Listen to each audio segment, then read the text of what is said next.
हैं जो इस रैली का हिस्सा बने हैं, बहुत दूर दूर से आए हैं। तो आइए उनसे बात करते हैं। सर, आपका नाम और आप कहाँ से आए? मेरा नाम आलोक पांडे, प्राथमिक शिक्षक संघ शाखा इकाई मंगरौला, जनपद प्रतापगढ़ से मैं हूँ। और हम लोग यहाँ पर एक सूत्रीय मांग लेकर आए हैं, तो 21 सूत्रीय मांग, लेकिन हमारी जो मुख्य मांग है वो है पुरानी पेंशन की। आज मोदी जी को 5 पेंशन मिल रही है, योगी जी को 6 पेंशन मिल रही है, लेकिन हम इनके नीचे कर्मचारी हैं। आज मैं मर जाऊं, कल मेरे बीवी बच्चों के लिए एक रोटी का सहारा नहीं। माननीय मोदी जी, माननीय योगी जी 70 साल का उदाहरण देते हैं। मैं आपके इस मंच के माध्यम से 76 साल का उदाहरण देने जा रहा हूँ। 70 साल में किसी पार्टी ने कर्मचारी और अधिकारी को इतनी तकलीफ नहीं पहुंचाई है जितनी पिछले 6 साल में मोदी और योगी ने पहुंचा दिया।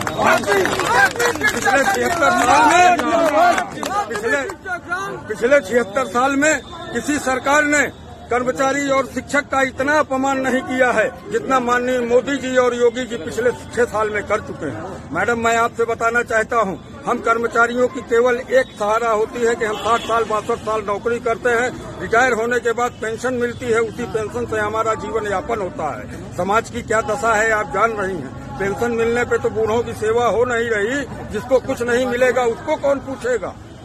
और दूसरी समस्या हमारी ये है कि ये जो जितने नेता हमारे हैं, ग्राम प्रधान से लेकर के दिल्ली में बैठे हुए सांसद तक, 5वीं फेल से लेकर BA फेल तक, ये सब के सब जय बार चुनाव जीतते हैं तय बार पुरानी पेंशन बनती है।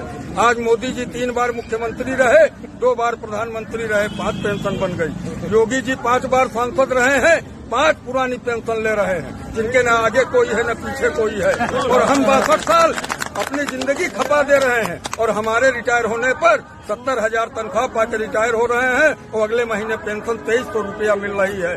जो है आप स्वयं समझ सकती हैं हमारा परिवार कैसे चलेगा। तो मैं अंत में केवल इतना कहते हुए कि या तो योगी जी और मोदी जी की बुद्धि खुल जाए, और वो, क्योंकि देखिए हम लोग भी अपने किए का दंड भोग रहे हैं। 2014 में बहुत बड़े बड़े वादे मोदी ने किया, हम लोगों ने उनको बैठाया। 2017 में योगी जी ने कहा, यही योगी जी संसद में कांग्रेस के टाइम पर इन्होंने कहा था कि अगर जो सरकार कर्मचारियों को पुरानी पेंशन नहीं देती उसको सरकार में रहने का हक नहीं। आज मैं योगी जी आपसे पूछना चाहता हूँ, 5 साल से आप यहाँ हैं, 7 साल से मोदी जी बैठे हैं, हम लोगों को क्यों नहीं दिए? क्या मान लें कि आप भी उब गए हैं, आप भी रहना नहीं चाहते? तो इसलिए ये कहते हुए कि अगर हमारी पेंशन नहीं मिलती तो हम सरकार अब तब तक बदलते रहेंगे जब तक हमारी पुरानी पेंशन नहीं मिलती।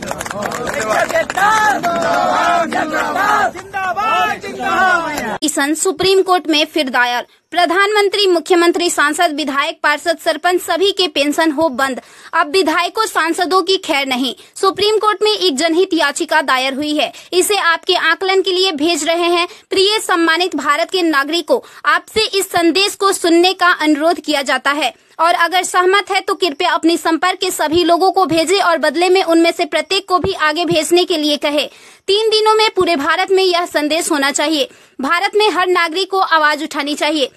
2018 का सुधार अधिनियम, सांसदों को पेंशन नहीं मिलनी चाहिए क्योंकि राजनीति कोई नौकरी या रोजगार नहीं बल्कि एक निःशुल्क सेवा है। राजनीति लोक प्रतिनिधित्व अधिनियम के तहत एक चुनाव है, इसकी पुनर्निर्माण कर कोई सेवानिवृत्ति नहीं है, लेकिन उन्हें फिर से उसी स्थिति में फिर से चुना जा सकता है। वर्तमान में उन्हें पेंशन मिलती है सेवा के 5 साल होने पर। इसमें एक और बड़ी गड़बड़ी यह है कि अगर कोई व्यक्ति पहले पार्षद रहा हो, फिर विधायक बन जाए और फिर सांसद बन जाए तो उसे एक नहीं बल्कि 3-3 पेंशनें मिलती है। यह देश के नागरिकों के साथ बहुत बड़ा विश्वासघात है जो तुरंत बंद होना चाहिए। केंद्रीय वेतन आयोग के साथ संसद सदस्यों, सांसदों का वेतन भत्ता संशोधित किया जाना चाहिए और इनको इनकम टैक्स के दायरे में लाया जाए। वर्तमान में वे स्वयं के लिए मतदान करके मनमाने ढंग से अपने वेतन व भत्ते बढ़ा देते हैं और फिर उस समय सभी दलों के सुर एक हो जाते हैं। इसके उल्टा जो व्यक्ति अपने जीवन काल में 30 या 40 वर्षों तक शासकीय सेवा कर सेवानिवृत्त होता है, उसकी पेंशन बंद कर दिया जाता है। सांसदों को अपनी वर्तमान स्वास्थ्य देखभाल प्रणाली त्यागनी चाहिए और भारतीय जन स्वास्थ्य के समान स्वास्थ्य देखभाल प्रणाली में भाग लेना चाहिए। इलाज विदेश में नहीं भारत में होना चाहिए इनका। अगर विदेश में करवाना है तो अपने खर्च से करवाए, अन्यथा मर जाए। मुफ्त छूट राशन, बिजली, पानी, फोन बिल जैसी सभी रियायत समाप्त होनी चाहिए। वे न केवल ऐसी बहुत सी रियायतें प्राप्त करते हैं बल्कि वे नियमित रूप से इसे बढ़ाते भी रहे हैं। अपराधी नेताओं को चुनाव लड़ने से रोका जाए। संदिग्ध व्यक्तियों के साथ दंडित रिकॉर्ड, आपराधिक आरोप और दृढ़ संकल्प अतीत या वर्तमान को संसद से प्रतिबंधित किया जाना चाहिए। कार्यालय में राजनेताओं के कारण होने वाली वित्तीय हानि उनके परिवारों, नामांकित व्यक्तियों, संपत्तियों से वसूल की जानी चाहिए। सांसदों को भी सामान्य भारतीय लोगों पर लागू सभी कानूनों का समान रूप से पालन करना चाहिए।